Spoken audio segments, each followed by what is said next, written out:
So welcome, everybody.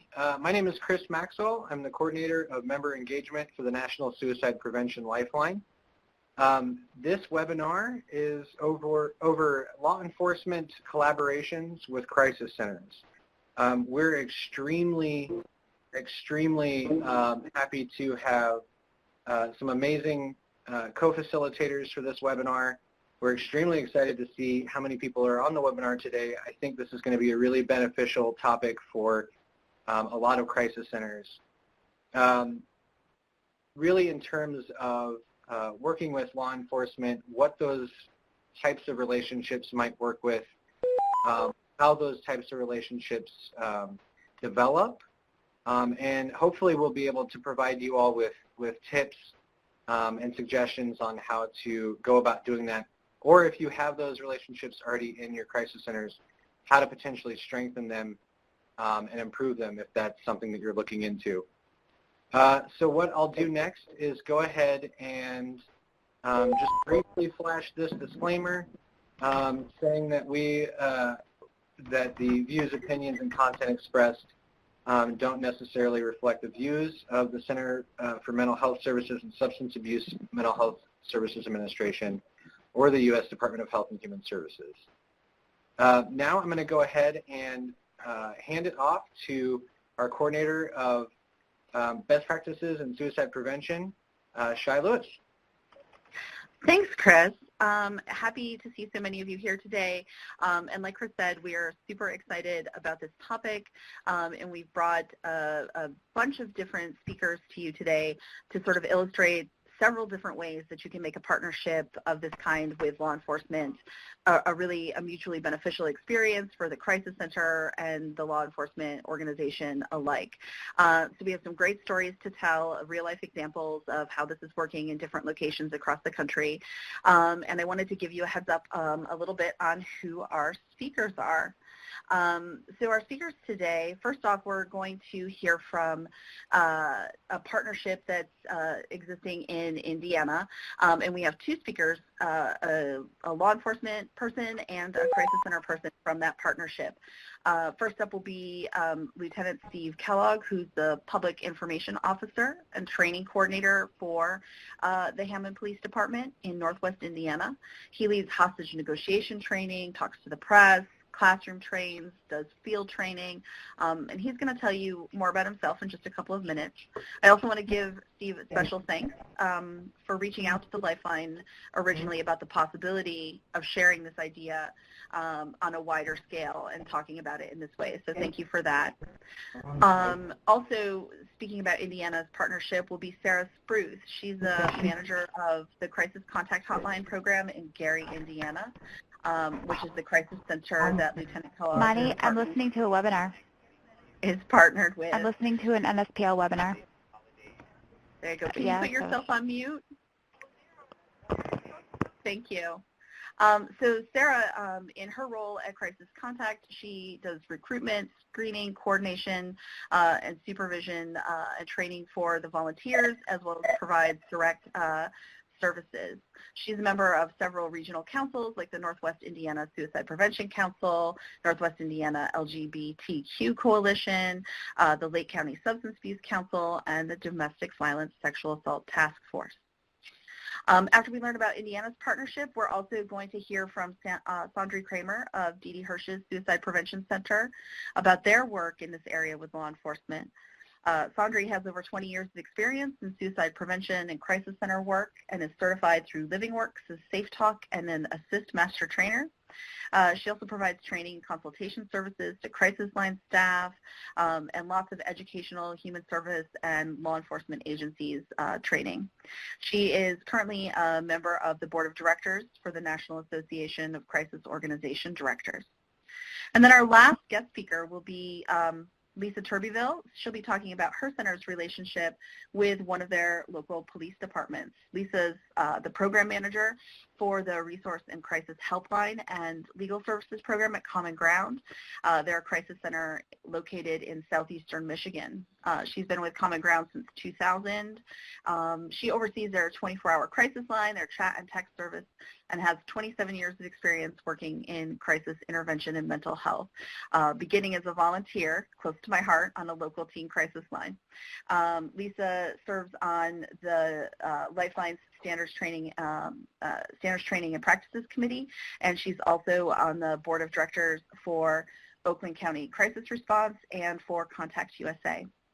And then lastly, at the end of the webinar, I'm going to circle back to you and talk to you a little bit about how your center might go about developing a partnership of this kind in your local area, and also tell you about some of the next steps that Lifeline has planned to promote and support centers and law enforcement who want to partner on programs like the ones that you're going to hear illustrated today.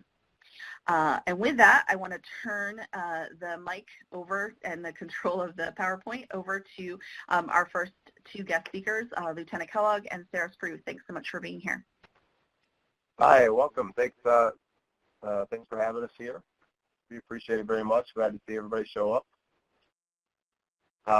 Okay, so thank you, Shaq, for the introduction. I have been involved in law enforcement for over 20 years.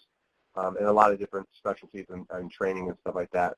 But most importantly, I've been on the crisis negotiations team for about 15, 16 years now, and I run the training on that team, which is kind of how we got started today with this program. Northwest Indiana, or Hammond, Indiana is in Northwest Indiana. If you know where Gary, Indiana is, and you know where Chicago is, well, we are right smack dab in the middle of that, just to give you a little point of reference about where we are from. Fairly large police department for us, over 200 officers, and our crisis team, a hostage negotiations team, is 9 officers strong right now. Sara? Hi, everyone. Thanks again for having us on. I've been with the Crisis Center since 2014, and Sergeant Kellogg has been working with our hotline, and we've really benefited from the collaboration with them. The Crisis Contact Hotline has been in existence since 1971.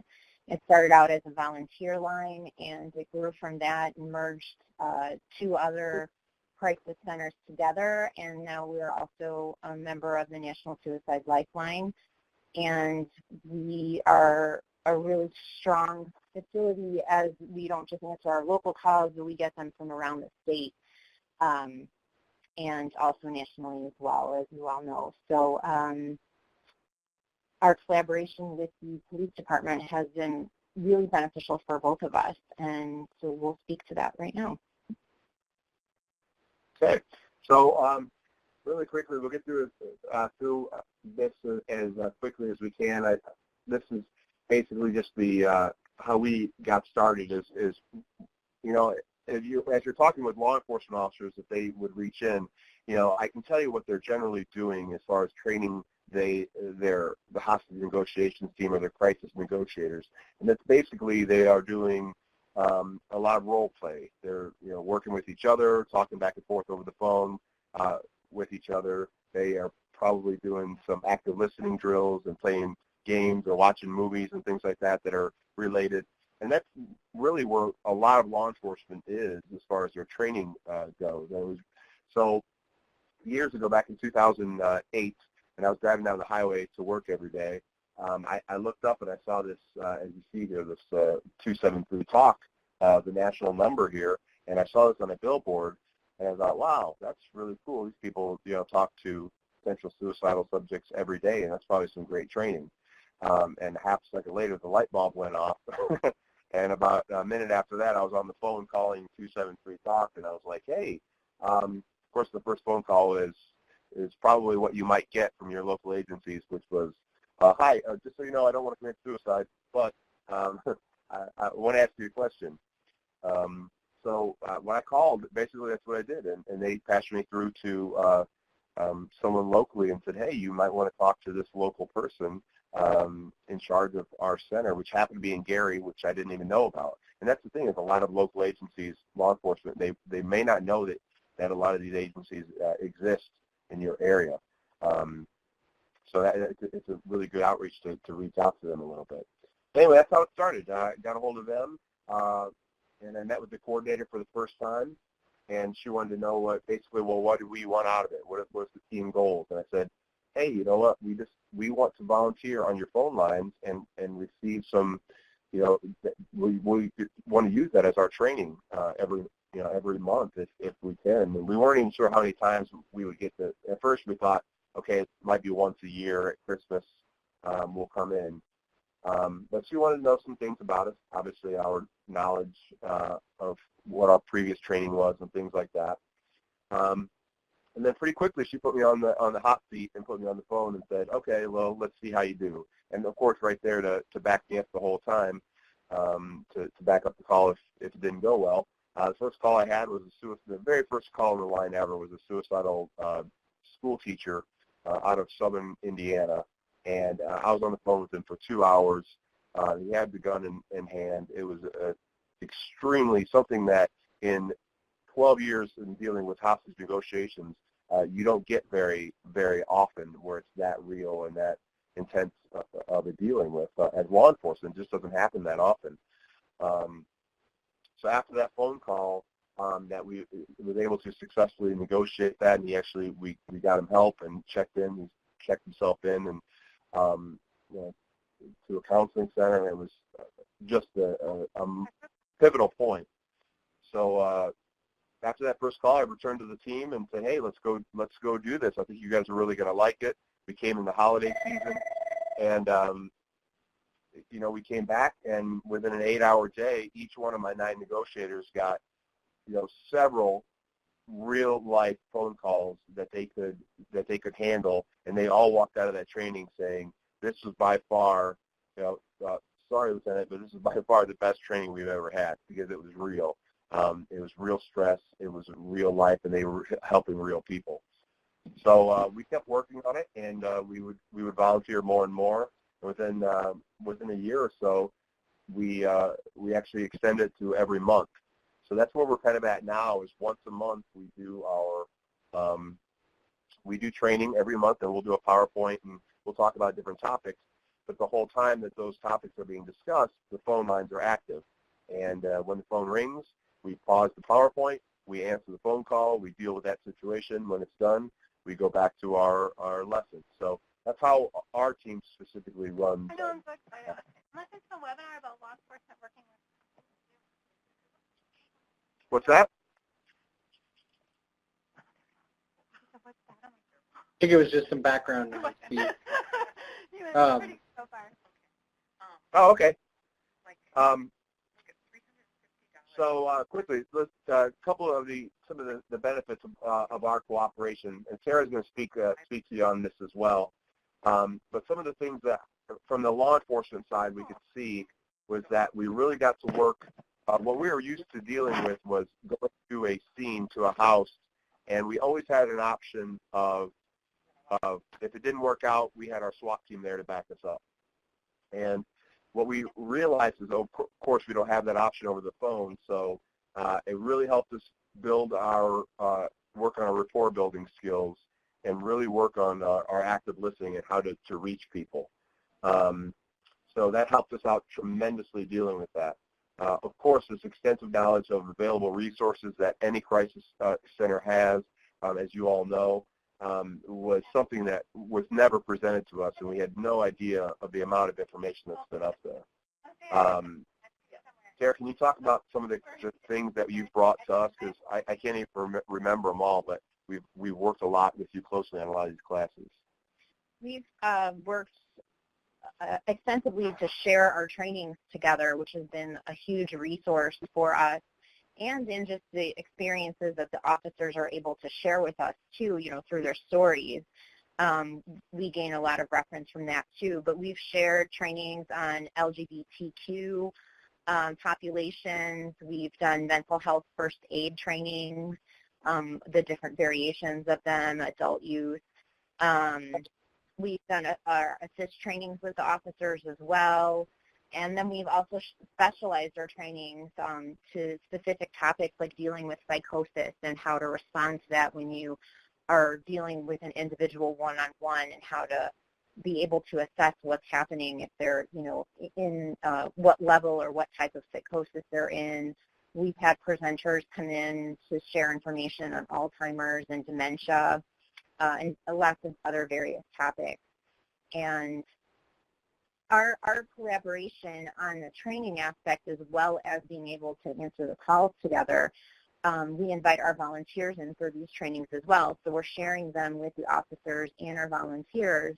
And so it really helps us to build that rapport with the police departments, one, in that we learn more about how they handle suicide calls when they get them on their end. What are their protocols and procedures once they arrive on scene? It helps our volunteers to feel more comfortable interacting with the police. So when they do need to call a police department and make a report on someone that they believe is an immediate threat, what kind of information do they need from the police? What is, what's the best way to approach it? Who do we call? Who do we ask for? How does this particular police department respond to suicide? And so that's something that we've discovered in our collaboration with the Hammond Police Department, is that each of the police departments in our area respond to suicide calls differently. So being able to then extend out into our community and trying to help departments respond to that call. And I think largely, too, one of our great benefits has been learning, like Steve said, that his team learned more active listening skills. And then for our volunteers, they get a really great experience on guidance. And sometimes when someone needs more guidance, how to be more directive and how to be able to really help to listen, but then also to be able to instruct someone when that is needed.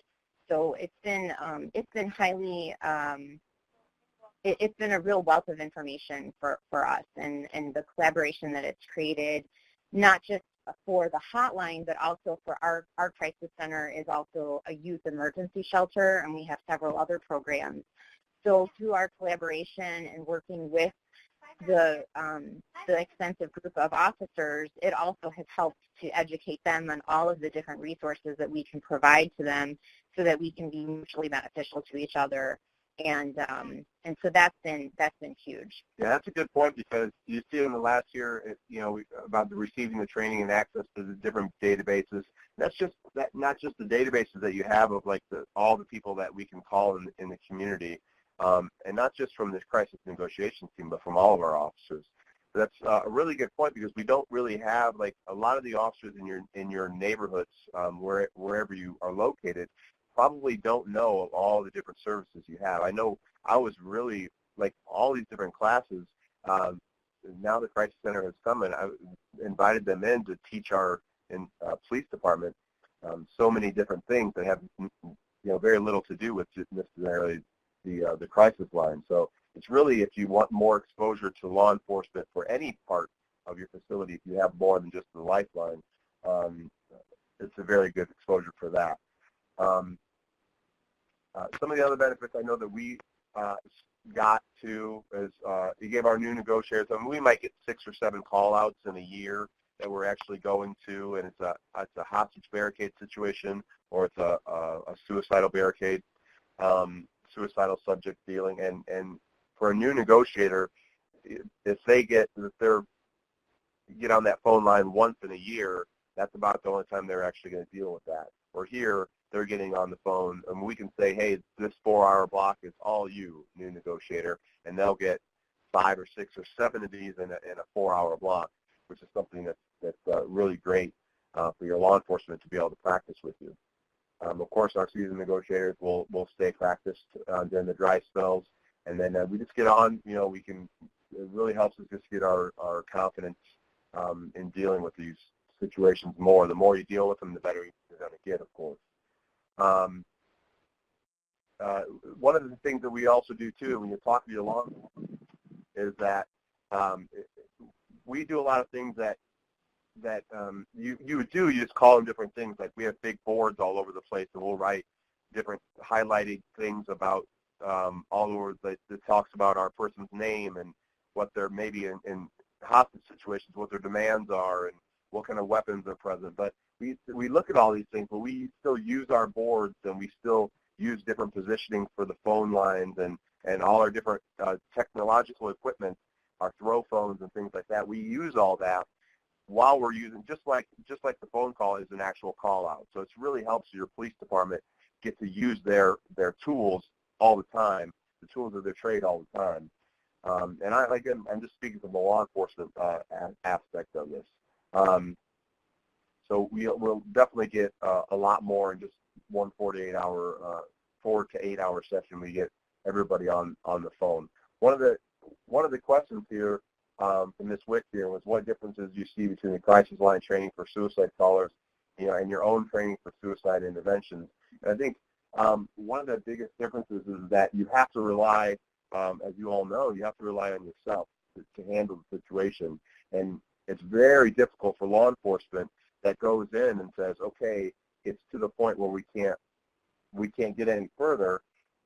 That what happens is we say, okay, it's time for the SWAT team to go in, right? And then, other tools are used. And as you all know, on the phone line, there is no SWAT team to rescue you. So we have to pay attention to the building rapport and using our active listening skills, and pay attention to all these things. And really, because when we hang up that phone, as you all know, it's sometimes you make your safety plan and you're hoping for the best. And that's really tough for police to get, but it's so helpful when you learn how to do that. It makes us so much better at our job, is learning how you guys do it. There's a really different balance between what we do and what you do on the phone lines on a daily basis, with no way to physically interact with this caller, and using all these all these active listening skills that we try. So that's really one of the biggest differences. I'd say the biggest difference is just having to rely, and you don't have anybody else to back you up. It's one of the biggest things for sure. Sarah, have you noticed anything different? I know we're about towards the end of Just to support what you just said, I think that it really helps to bring to life all of the de-escalation tools that we learn. It helps to implement the active listening. It really just helps you to hone those skills. And for our volunteers, as you all know, when you're doing trainings and you're doing role playing, being able to collaborate with the police helps us with a whole new wealth of information to work off of.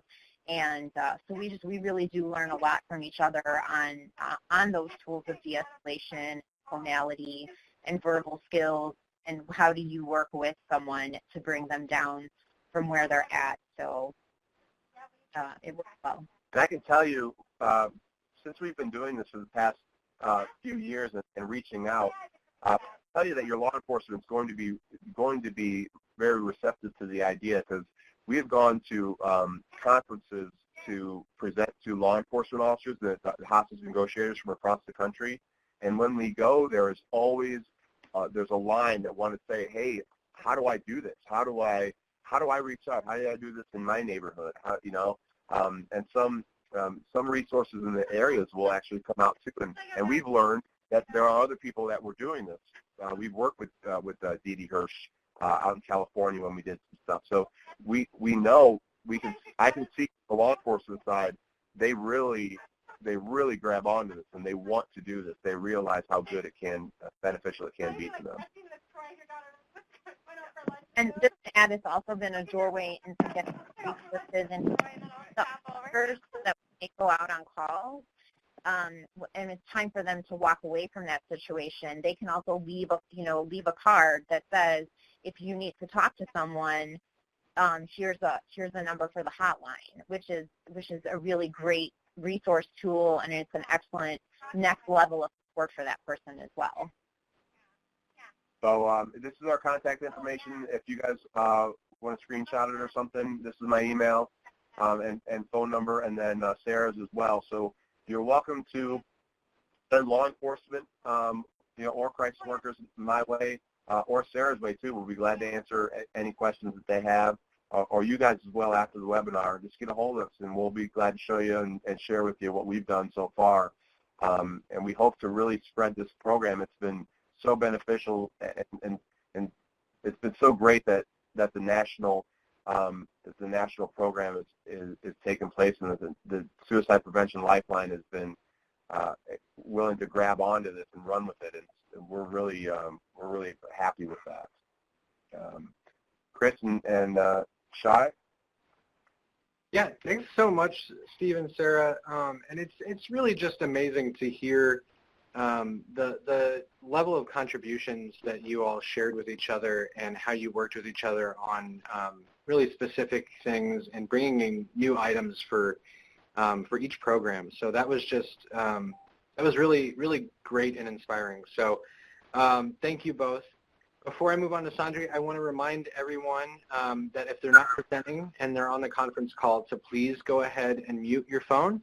There's one person in particular that we're hearing a lot of pieces of their conversation.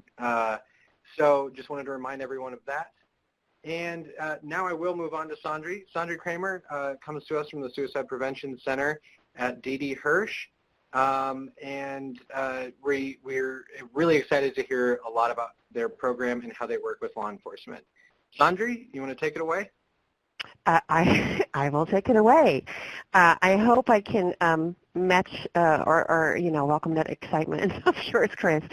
The interesting thing is when you guys approached us, like, okay, to talk about your history and how all of this tight collaboration that you have in place at the Suicide Prevention Center in LA, how did that even come about? Well, that caused a big question mark, because I had to really go and dig deep and talk to other folks and find out, when did this actually start? And so I'm actually one of the veterans here at this point, and there's a few other people who've been here a little bit longer than I have, but nobody seems to be able to remember when we actually started having the negotiators on the crisis line. I reached out to my mentor and our former director, Jay Nachteman, and he is actually now with LAPD. He's one of their behavioral psychologists, and he too could not quite remember, which is actually a good thing. I think that we're really, it kind of means it's so ingrained in our culture here on the crisis line that if you can't really find a starting point where it all started, then it just basically means that we fully incorporated it. And so I hope that for other crisis centers who may not necessarily have this in place yet, that eventually this is something that can happen for you as well. We do know that going back almost all the way to the beginning, we've been around since 1958, that there have been very close relationships in terms of training with law enforcement. And likely some of that, whether it was outreach or training, wherever we crossed paths, ultimately it did result in this great collaboration that has grown over the years. And it really was this willingness to work together. I think everybody on the line understands that even though we would use active rescues as a last resort, there are plenty of times that we have to interact with law enforcement, and this kind of collaboration, other than the benefits that Steve just talked about, is also very beneficial for crisis lines, and I'm going to talk to you about that in just a little bit. But this is take two, as best as we can determine. I don't have an exact year, but we do know that the very first team that came onto our crisis line was the SWAT team of the Los Angeles Police Department. They, much like Steve just talked about, really wanted to get more practice to keep their own active listening skills sharp. This team for LAPD, they don't just do crisis and hostage negotiation. There's a variety of other things that they do, and it does mean that they probably more than other CNTs, which are crisis negotiation teams, get a lot of practice, but at the same time, it's something that, it doesn't present itself every day, even in a large metropolitan area like Los Angeles. And of course, especially this happened here in California during the years, I'm trying to remember exactly when, but I believe it was in the 1980s, we were dealt with new laws that meant that it was harder to have folks in mental health crises be treated against their express will, which unfortunately and sadly led to a lot more folks out on the street. And I think that many of us can probably understand that that's probably something that's happening in your community as well. So it's precisely because of that reason that they approached us and they said, we want to do this. Can we help? And so we said yes. Now, it turns out that law enforcement agencies do a lot of trainings together. There's all kinds of different, there could be like week-long training academies or just one-day academies, or they work closely together, that as well. So that really basically meant that word spread very quickly and other agencies started knocking on our door. I think that at this point, probably our greatest recruiters are the folks at the FBI. We're fairly close physically to their main location here in LA, and they put on these very well-attended training academies, I think 2 or 3 times a year. And we always speak on suicide prevention for them, but they in turn are constantly talking to all these other agencies, how wonderful it is what they do for us on the crisis line. And I think that I really sense that over the years it has really, really grown with kind of like what Steve was talking about too. A lot more agencies are now interested in this type of collaboration. So I guess the time is right for you guys, for those of you who do not have this in place yet, to start in. Our crisis line training is very succinct. We have only a full day's worth of training for our law enforcement officers who want to come on the crisis line. So basically it's half a day of classroom training where they get an overview of suicide, a better understanding of what might lead a person to think about suicide. They get a training of our crisis call model, but we also concentrate on suicide within law enforcement since that is elevated, and have a component on peer care as well for them. Obviously, it involves role plays. Then in the afternoon, they get to listen in on real crisis line calls and are aided in that observation, that listening in, by a variety of counselors who will debrief on all the calls that they have a chance to listen in on. We're a fairly busy center, and so there's usually enough of an exposure to some real intense calls for these guys, but I have to say, back in the early days that we did this, it was a little bit touch and go. We never knew if they would get what we would call a good call to listen in on. So that's something that you might want to consider. When they start their shifts, they receive hands-on training regarding the screening that they need to do, and also our iCare call reports, and then they're paired with a mentor. Most of the law enforcement teams would like to come in together in pairs because that's how they work out in the field. It can be a little bit tricky for our scheduling purposes, but that may be something you need to consider as well. I just mentioned that we only have this one-day training. That's very, very different from what our volunteer crisis counselors go through. And because of that, we always encourage and really try to get at least a few agents or negotiators from the teams to do a 2-day assist workshop, and we've also in the past have had folks go through the entire volunteer crisis line training. So they get a lot more intense training that way. We definitely recommend annual refresher trainings and cross trainings, meaning as we build these tight relationships with our law enforcement folks, we want to hear from them, like what is it for you guys, and give us that training back. And that has become much easier as well. This back and forth kind of strengthens the relationship and the work that they do. So if you want to do this at your center, some things to consider. First of all, scheduling.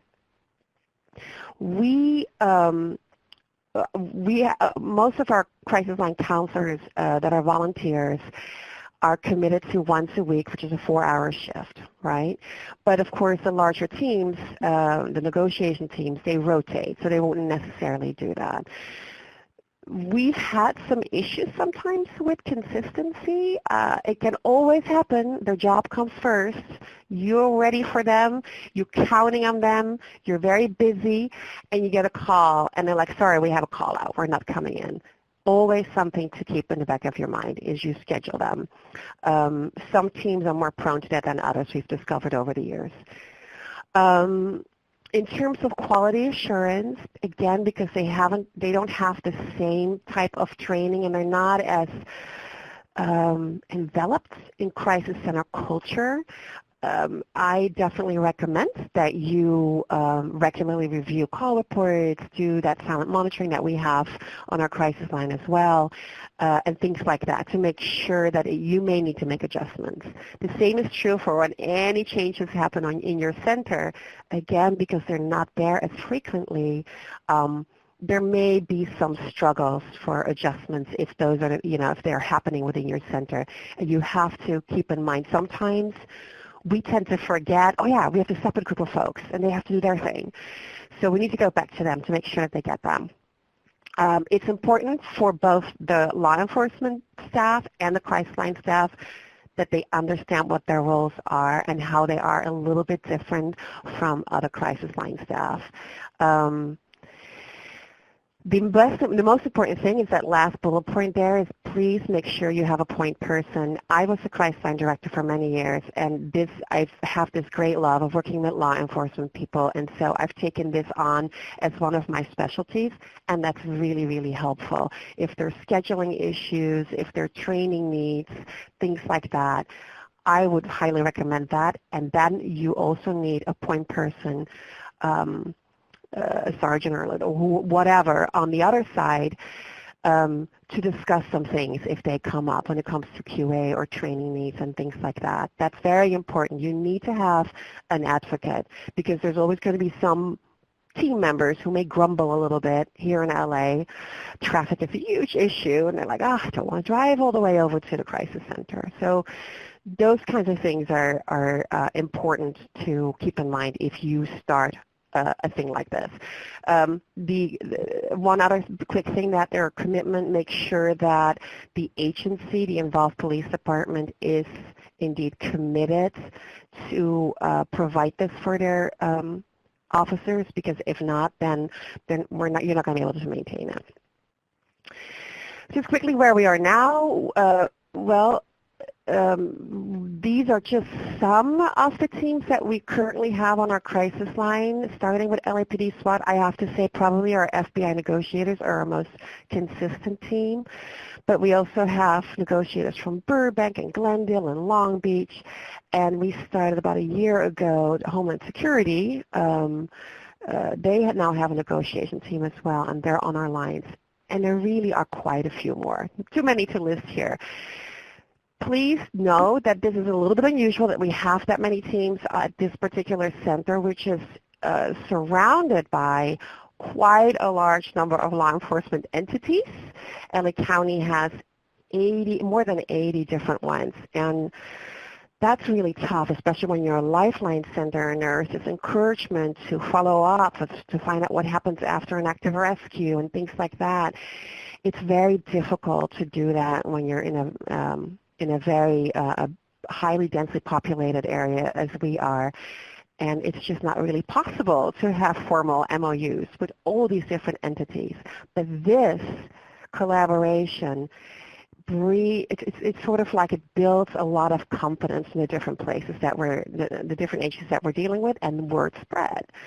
So that's actually very good. This mutual understanding piece, I love that. I don't know how many of you guys happened to be at the Crisis Center conference in Tempe, Phoenix last year, but there was somebody there from the Phoenix Police Department who talked about a training that they had developed called Cop Culture 101. I love that. It was so very helpful. You learn all kinds of different terminology, and it makes it easier for us to work together when we have to do that. Ultimately, I strongly believe that this is much better for our community members. There's a greater understanding from our part in working with law enforcement, and certainly it's from law enforcement working with folks in the mental health crisis.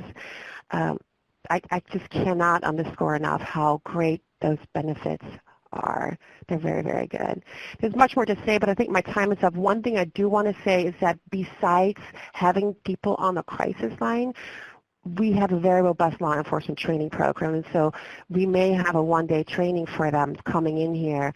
They just don't end up going on the crisis line because of the commute or other concerns, but they still get that intense training, and that's very important as well. Just very quickly, grants. The Department of Justice has a grants program for collaboration grants between law enforcement and mental health providers. We just submitted one. We still haven't heard if we got it, in coordination with the LAPD Communications Division, where we're going to try and have crisis counselors inside their 911 dispatch center.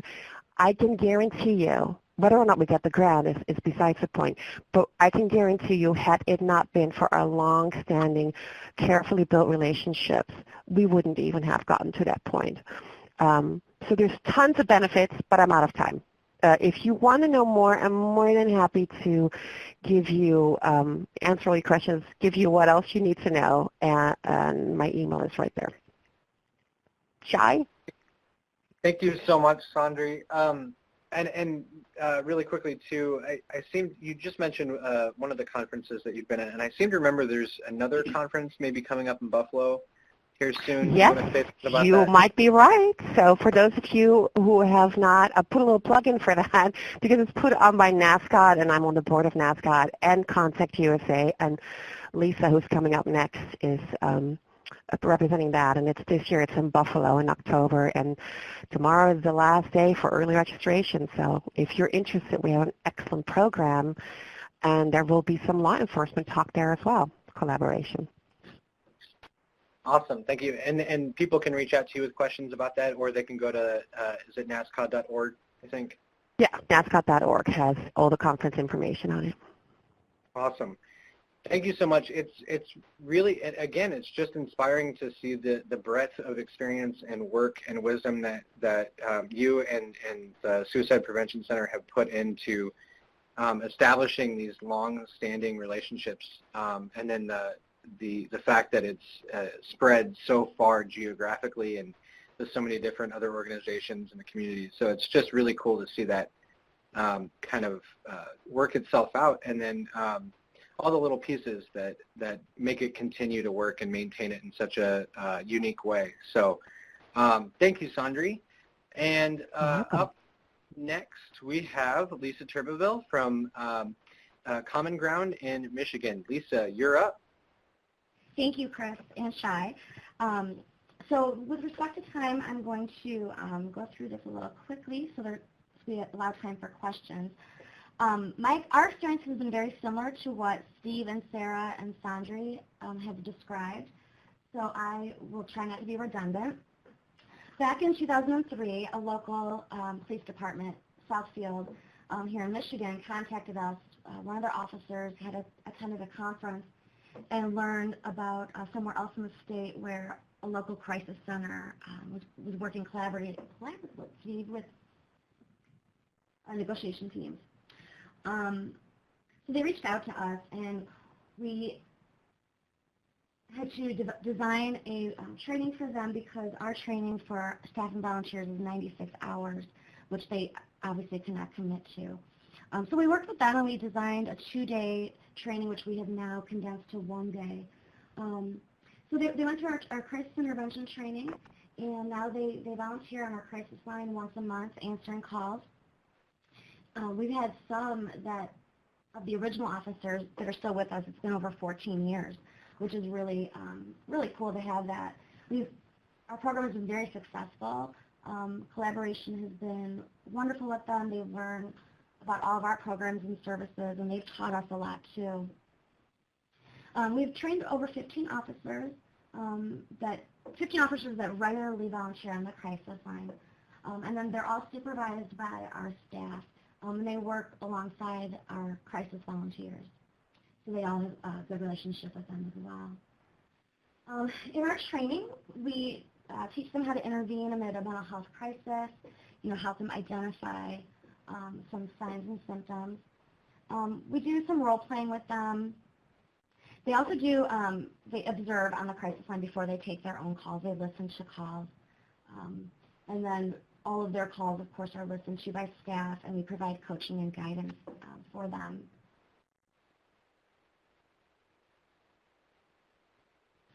If you have any questions, feel free to contact me. Like I said, our program's been very successful. They've done a lot for us, too. Just a highlight that I want to point out is that they also, because of their relationship with us, they actually come to our survivors of homicide support group, and they explain the process, the legal process to our survivors, which they found very beneficial. And it's just been really helpful, and I don't think we would have had that had they not had a collaboration with us for the crisis line. So, and they've come and they've taught our staff how to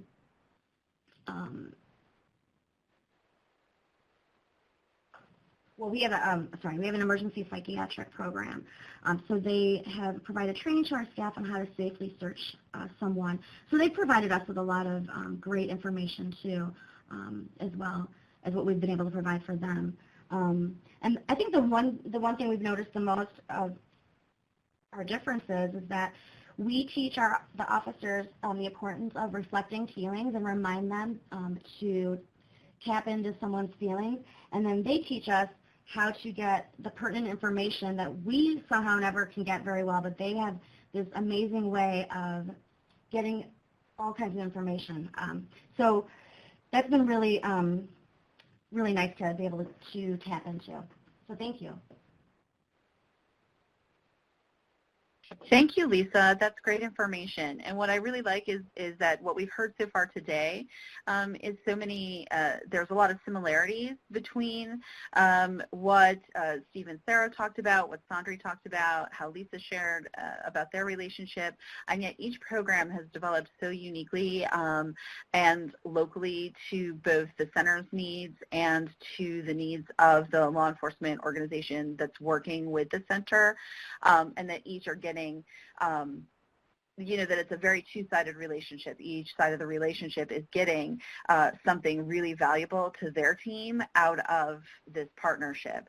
And so we're really excited to just give you a couple of seconds of overview of what we're planning to do with some of this information.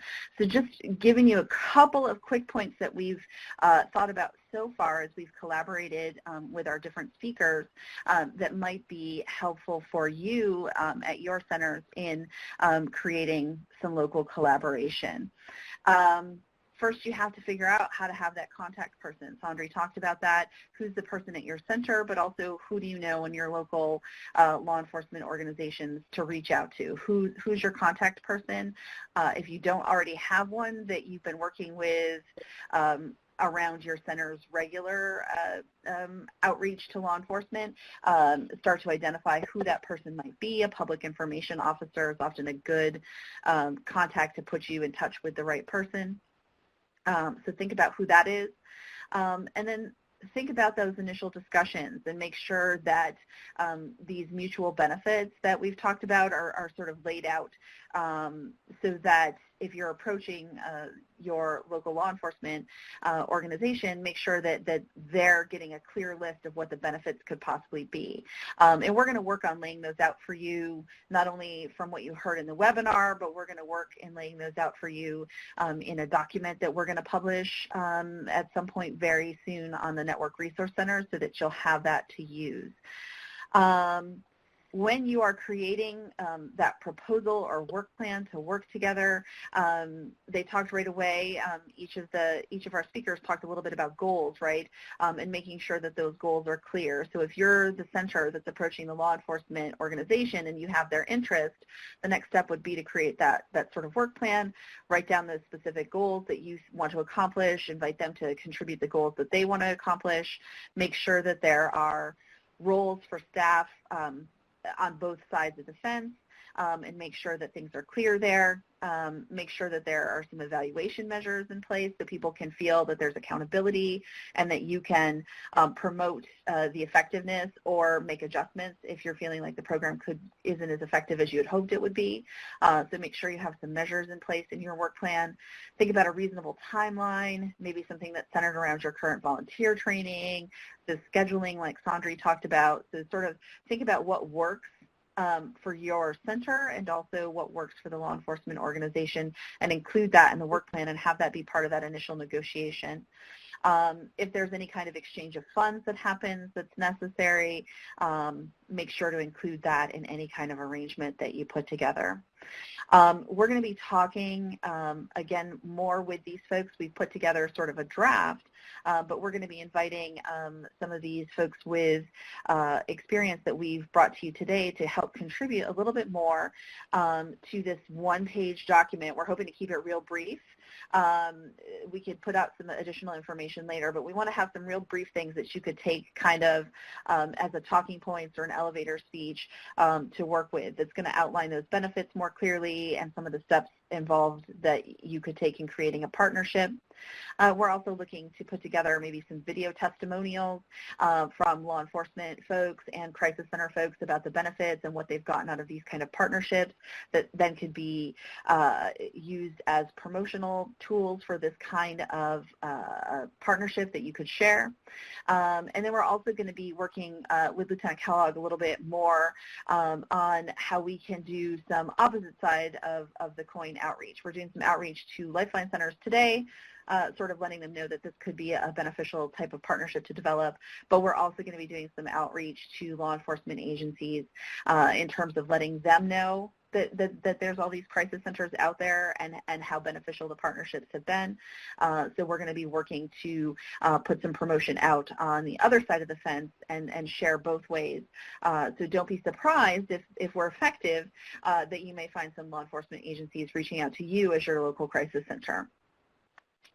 So we will keep you posted through the announcements that Chris sends out every week, as well as any other communications, our Facebook group. If you don't get either of those things, reach out to Chris and make sure that you do. But we'll make sure to promote any of our subsequent materials and their availability in those places. And I left us just 5 minutes for questions. If you have specific questions about this, you can reach out to me. But I want to hear, I know we've had a couple of questions in the chat that we may want to go back to, and there may be folks on the phone line who have questions. So we can open the floor now to hear. And Chris, do you want to maybe facilitate that a little bit? Sure. So if you are on the conference line, feel free to go ahead and unmute yourself and ask a question that way, or you can go ahead and chat in your question in the box on the right-hand corner of the screen.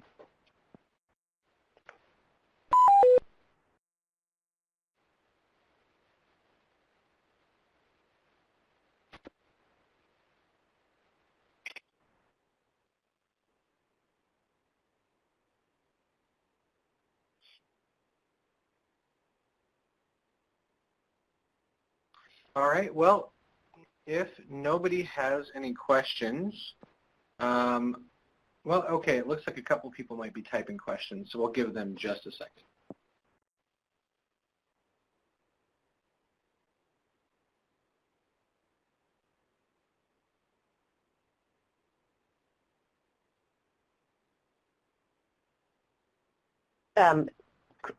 Chris, this is Sandri. I just wanted to add something, and if we're waiting for questions still. The thing that I didn't really highlight is that ultimately these tighter law enforcement relationships can really lead to other things like that grant that I talked about, the better understanding of the amount of resources that local law enforcement agencies expend on mental health crises, and how this is cost saving for them and therefore for the community. So I didn't really highlight that, but I wanted to put that out there, because if you are considering copying this or doing something like this, that's a good place to start to take a perspective of cost savings.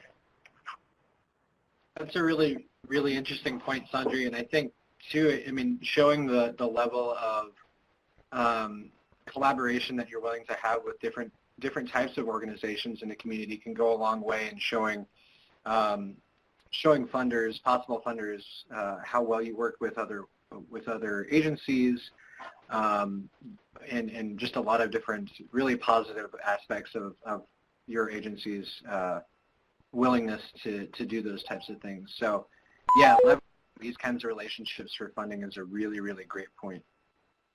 And they write fantastic support and commitment letters for other types of grant applications. So it's a good thing to keep in mind. Yeah, exactly. This is Lee Stan. I'll second that. We had a recent, for our accreditation, the director or something from the Peace Officers Standard Training, the Post Office in California, wrote us a letter because we've been the content experts on their suicide prevention training that's going to roll out this fall statewide. And they were really supportive in writing a letter, even though we didn't have like a formal MOU. It's just something that developed over time. They were still really supportive in that way. And the collaboration's been really a great opportunity to provide input into a statewide training. I was going to say from the law enforcement aspect of it as well is if you have, because Shai was wondering, well, this is who you reach out to. As she stated, the public information officer will be able to be probably the most readily available for you if the department has one. And also any training coordinator who would see the value in training like this. And then any member, really, if they have any members on a hostage negotiation or a crisis negotiations team, they will be thrilled to hear from you as well. And just remember that depending on where you're at in the country, a lot of law enforcement agencies might only have 8 people or 9 people total on their entire police department. So they're not going to be nearly as large as we are or some of the bigger cities. So, but they might have one member on a larger regional team, a county-wide team or something like that. So we have a lot of those around here too, where 2 members are on, and from 10 cities are involved in one regional team. So if you can find out if you guys have a regional team, like a county-based or something like that, and find a member on there, that could really get many involved by finding one of those as well. Those are really good, really, really good tips. And we are at 3 o'clock, so I want to just express the Lifeline's thanks to Lisa, Sandri, Sara, and Steve. We're incredibly grateful for everything that you do and for helping us out with this webinar. And I thank everybody who joined us. I hope you got a lot out of it. If you have questions, you can either email the people who helped facilitate this directly. Their contact information was up on the screen. I will also send out their contact information when I send out the recording and the slides. And you can feel free to always email myself or Shai if you ever have questions about any of this stuff or really anything about Lifeline projects. So thank you, everybody, and have a good afternoon. Thanks for having us.